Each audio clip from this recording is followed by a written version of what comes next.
తాకట్లో ఉన్న మీ బంగారాన్ని విడిపించి ఆ రోజు ఆన్లైన్ రేటుకి కొంటాం. Sharma gold company. టాబ్లెట్స్ కొంతమంది వాడాల్సి ఉంటుందండి, బీపీ టాబ్లెట్స్, షుగర్ టాబ్లెట్స్. నేను 100% షుగర్ పేషెంట్. అన్ని ఆయుర్వేదిక్ పాటలు వాడి తీరుతాను. నేను ఒకవేళ మాత్రలు వేసుకోకపోతే మీ టీవీ ముందర కూడా కూర్చొని నేను నిలబడి చెప్పలేను. వేసుకోవాలి. మా డాక్టర్ చెప్పారు, నువ్వు ఇంకా 100 ఏళ్ళు బతకాలి, 20 ఏళ్ళు బతకాలంటే నువ్వు ఇవన్నీ వాడాలరా బాబు అని చెప్పారు.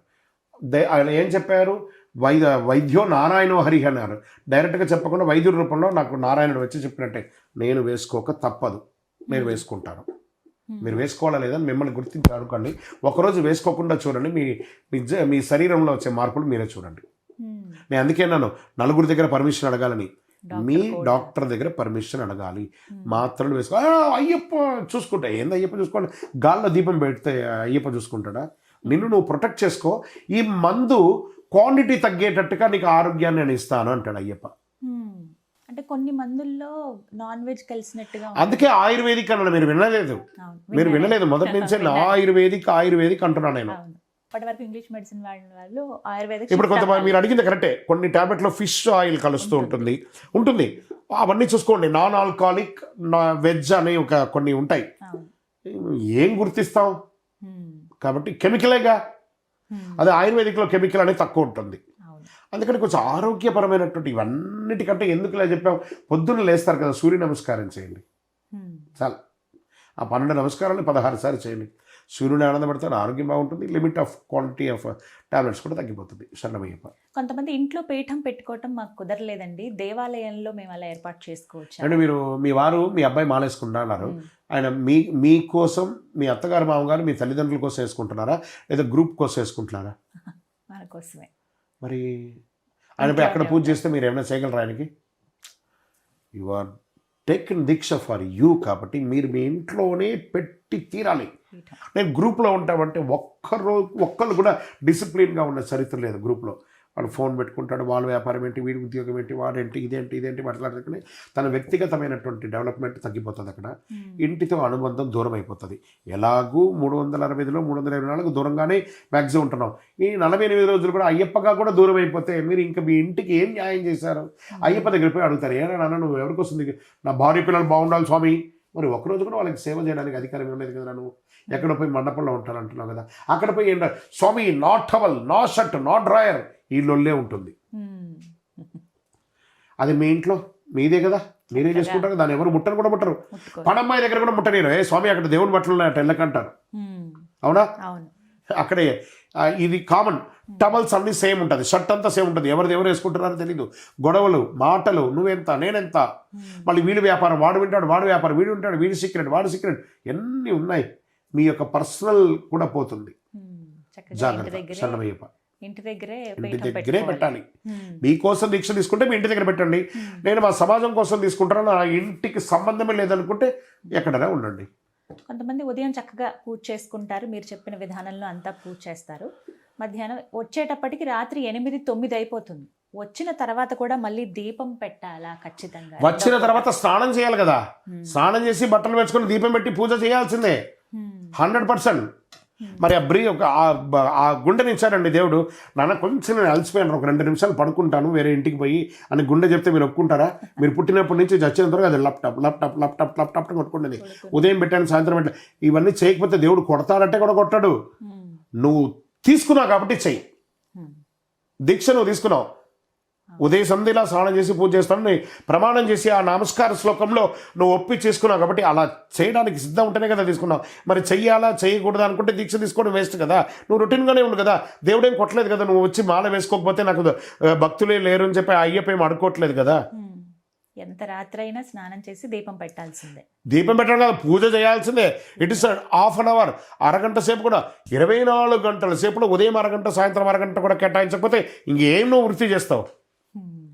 కానీ ఇక్కడ ఇంకొకటి ఉంది.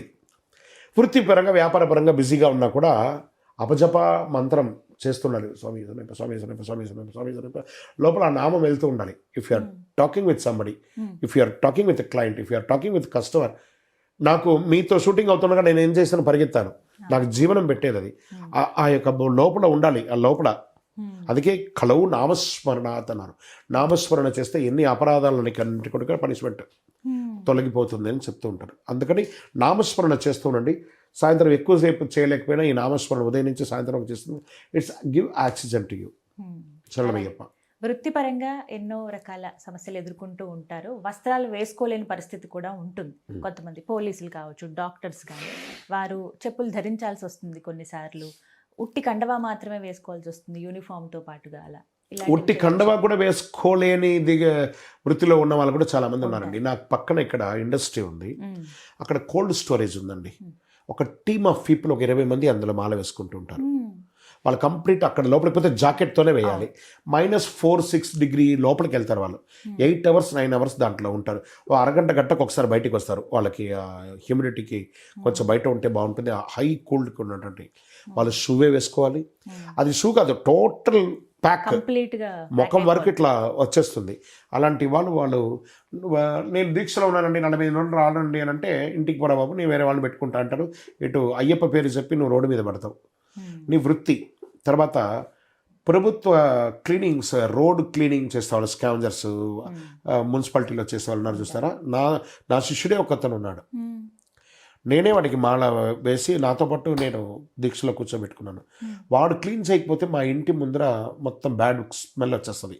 ఒక ఉదాహరణకు చెప్తున్నాడు, ఆ గల్లీ అంతా బ్యాడ్ స్మెల్ వచ్చేస్తుంది. అతనే లోపల మోరీలో దిగాల్సింది చేయాల్సింది. వాడు ఏం చేస్తాడు, ఈ మాలకు కవర్ కప్పేసుకుంటాడు. ఆ కాకి ఒక యూనిఫామ్ ఉంటుంది, అది వేసేసుకుంటాడు. అయ్యప్ప బట్టలన్నీ పక్కన పెట్టేసుకుంటాడు. ఈ మాల మాత్రం తినడు. వాడు ఏం చేస్తాడు, ముఖం వరకు ఇట్ల వరకు ఇక్కడ వరకు ఇట్లా ప్లాస్టిక్ వేసుకొని కప్పేసుకుంటాడు. ఇక్కడ ఇది పెట్టుకోండి, పోయి మోరీలో దిగుతాడు, క్లీన్ చేస్తాడు. పెండ ఉంటుంది, చెత్త ఉంటుంది, గలీజ్ ఉంటుంది, అన్నీ ఉంటుంది. ఆ మట్టి చెత్త అంతా తీసి బయట వేస్తాడు.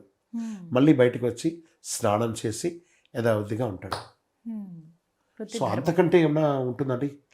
మీరు అడిగినటువంటి పోలీస్ డిపార్ట్మెంట్స్ ఉంటారు, డాక్టర్స్ ఉంటారు.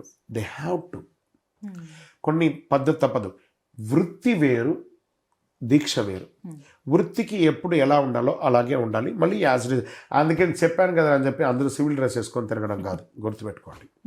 ధరించే వాళ్ళు పూర్తిగా వస్త్రాన్ని ధరించాలి, అవకాశం ఉంది అన్నవాళ్ళు. మీరు వృత్తి సమయంలో చేరిన తర్వాత మళ్ళీ అయ్యప్ప దీక్షలోనే కదా, మీరు అయ్యప్ప దీక్షలోనే కదా ఉన్నారు. మళ్ళీ మీ ఇంటికి రాగానే యాజ్ డీస్గా అయ్యప్పగా మామూలుగా మారిపోండి అంతే. మాల ఇప్పకండి. కన్యస్వామి ఎటువంటి నియమాలు ఉంటాయి? కన్యస్వామి ఇదంత అద్భుతమైనటువంటి పేరు, ఎంత గొప్పగా చూస్తుంది. అయ్యప్పకు అతి ఇష్టమైనటువంటి స్వామి ఎవరైనా ఉన్నారంటే అది కన్యస్వామి. ఈ కన్యస్వామికి వేరే దీక్ష, అయ్యప్పకు వేరే దీక్ష అంతా లేదండి.